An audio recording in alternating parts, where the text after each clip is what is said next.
비상대책위원회 김은혜 대변인입니다. 오늘 비공개 회의와 관련해서 몇 가지 전해드리도록 하겠습니다. 먼저 코로나19로 연일 세 자릿수 확진자가 속출을 하고 있습니다. 아직 정점이 아니라고 보건당국이 이야기하고 있기 때문에 통합당은 정부 여당이 머뭇거릴 시간이 없다.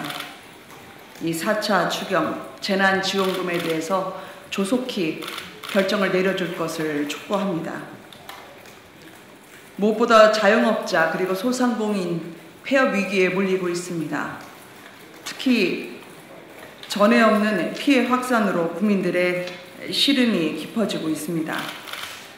통합당이 4차 추경 편성을 요구했음에도 불구하고 아직 정부가 결정을 내리지 못하는 이유가 뭔지 궁금합니다. 대통령 역시 추경의 절차가 필요해도 그 시간이 많이 걸린다는 취지로 이야기했기 때문에 이 회의적인 태도, 즉 민생을 위해서는 이렇게 결정을 주저할 이유가 없다고 생각을 합니다. 과거에 알바성 일자리나 아니면 이념에 매몰된 탈원전이나 저희가 3차 추경할 때만 해도 1차 추경 때 10%도 집행되지 않았던 그런 예산이 수두룩함에도 불구하고 정작 이렇게 힘든 국민을 저희가 손잡아줘야 할 예산 사용에 인색한 이유를 모르겠습니다. 국가가 필요한 이유에 대해서 답을 해 주시기 바랍니다.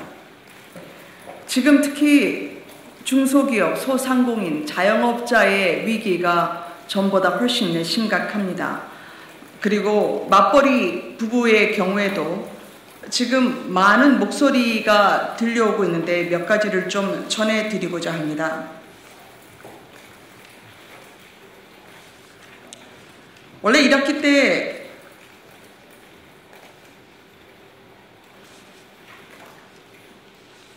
이거 한번 예산을 제가 직접 전해드리도록 할게요.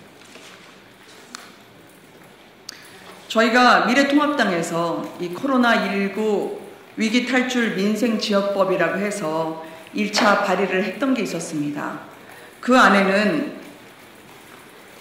남녀고용 평등과 일가정 양립 지원에 관한 법률도 있었고요. 저희 이미자 의원의 법안이 특별조치 법안으로 제출된 게 있었습니다. 그것은 근로자의 자녀가 다니는 이 어린이들 같은 경우에 휴업을 원하는 경우에 특별 가족 돌봄 휴가를 허용하도록 하고 있습니다. 지금 많은 어머니, 아버지들이 이 눈치를 보지 않고 돌봄 휴가를 추가로 쓸 수 있도록 정부가 신속하게 나서야 합니다. 어머니, 아버지들 이야기를 들여다보면 1학기에 이 돌봄 휴가를 다 썼기 때문에 지금 2학기 때에는 계약하자마자 원격 수업이 실시되고 어디다 하소연해야 될지 눈을 두질 못하고 있습니다.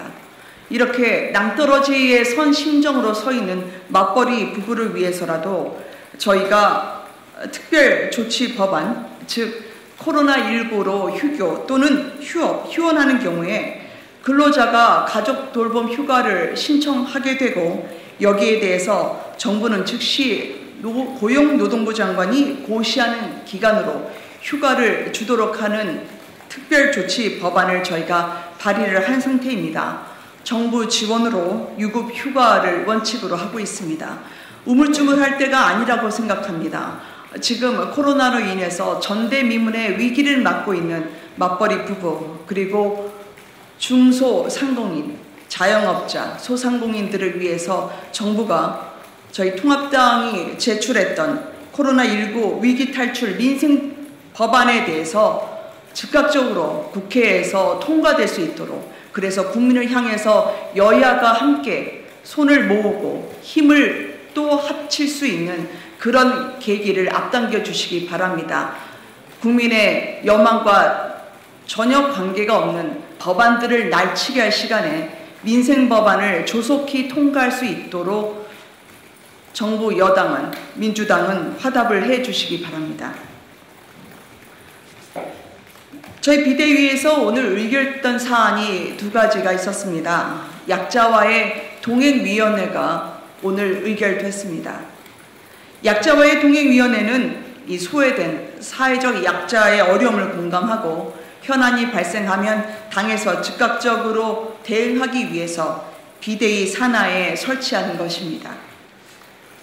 경제적 가불관계에 그치지 않고 법적, 제도적, 그리고 사회적 약자에 대해서는 그분들이 부르시는 곳이면 즉각 달려가겠다는 취지입니다. 현장을 확인하고 그리고 시스템 개선을 하며 법적 조력, 입법으로 연계될 수 있도록 저희가 도와드릴 예정입니다. 위원들은 사실 그동안 당에서 신청을 받았습니다. 그런데 현역 위원들이 무려 30명 넘게 신청을 했기 때문에 원외 인사까지 그리고 전문가까지 함께 한다면 50명 정도 선이 되지 않을까 저희가 생각을 하고 있습니다. 위원장으로는 김미애 비상대책위원이 선정이 됐습니다. 그리고 어제 말씀드렸던 이 통합당의 코로나19 대책 특위의 신상진 전 의원도 오늘 위원장으로 의결이 됐음을 알려드립니다.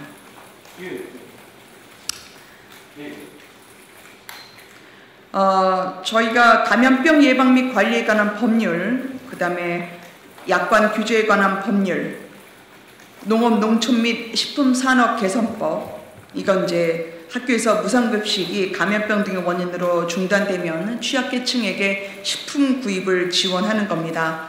말씀드렸던 상가 건물 임대차 보호법, 그리고 코로나19 위기 극복을 위한 특별조치법, 이미자 의원의 법안까지 참고자료로 저희가 배포해 드리겠습니다. 민주당이 무엇보다 다른 정쟁보다 민생 법안을 조속히 통과시켜 줄 것을 촉구하는 차원에서 거듭 말씀드립니다. 당면과 관련해서 마지막으로 말씀을 드리고자 합니다. 지난 13일부터 21일까지 당면 공고가 이루어졌습니다. 16,941, 무려 17,000명에 달하는 분들이 통합당 당면 공고에 함께해 주셨습니다. 과거와는 다른 세 가지가 있었습니다. 첫 번째는 전에 없던 참여율입니다.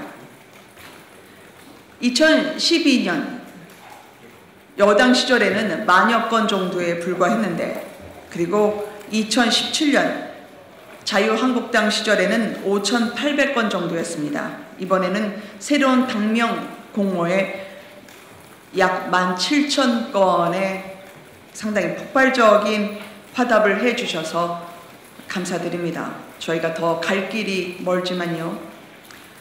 두 번째는 진지하고 간절한 바람을 읽을 수가 있었습니다. 보통은 이렇게 장난성으로 보내주실 때도 있는데 거의 없었습니다. 그리고 세 번째는 새로운 형태의 신선한 접근을 국민분들이 먼저 제안해 주셨습니다. 예를 들면 단순한 명사형이 아니라 함께라는 부사형, 또 늘푸른과 같은 형용사형, 게다가 위하다라는 동사형까지 곁들여져서 다양한 형태의 당명을 파격적으로 제시해 주셨습니다. 구나 절, 문장형도 있었습니다. 다 함께 희망으로 등등의 그런 당명이었습니다. 저희가 이 집중적으로 당명으로 선택해 주신 키워드를 분석을 해봤습니다. 가장 많은 분들이 무려 5명 중 1명꼴로 3,328건의 1위로 국민이 선택이 됐습니다. 그러니까 국민이라는 말을 가장 많은 키워드로 올려주신 겁니다. 두 번째가 자유, 세 번째가 한국, 네 번째가 미래였습니다. 그러니까 국민의 바람과 소망을 당명에 담아주고 계시다고 생각합니다. 기타로는 우리, 함께, 행복, 희망 등이 있었습니다. 저희가 당면 공모 과정에서 배운 게 있었습니다.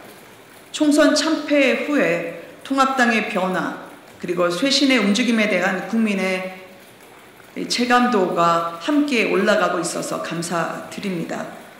저희에 대한 채찍으로 읽고 있습니다. 합리적이고 건강한 정치 세력으로 재건되는 과정에 그래도 힘을 주시고자 자발적으로 참여해 주신 분들께 감사드립니다. 이렇게 서로의 국민과 통합당 간의 신뢰가 회복되는 과정에 이 공모가 있었다고 생각합니다. 또 우리의 고유 자산, 가치의 일관성은 유지하면서 끊임없이 시대 변화에 발맞춰 나가라는 유연성에 대해서 국민분들이 엄중하게 요구하고 계신 거라 생각합니다. 국민이 원하는 길, 그리고 그 새로운 길에 저희가 따라가겠습니다. 변화와 혁신으로 재배치될 수 있도록 노력하겠습니다. 새로운 당명은 저희의 의견 수렴, 즉 의원 통회라든지 이 확정 절차를 밟아서 다음 주에는 말씀드릴 수 있도록 노력하려고 합니다.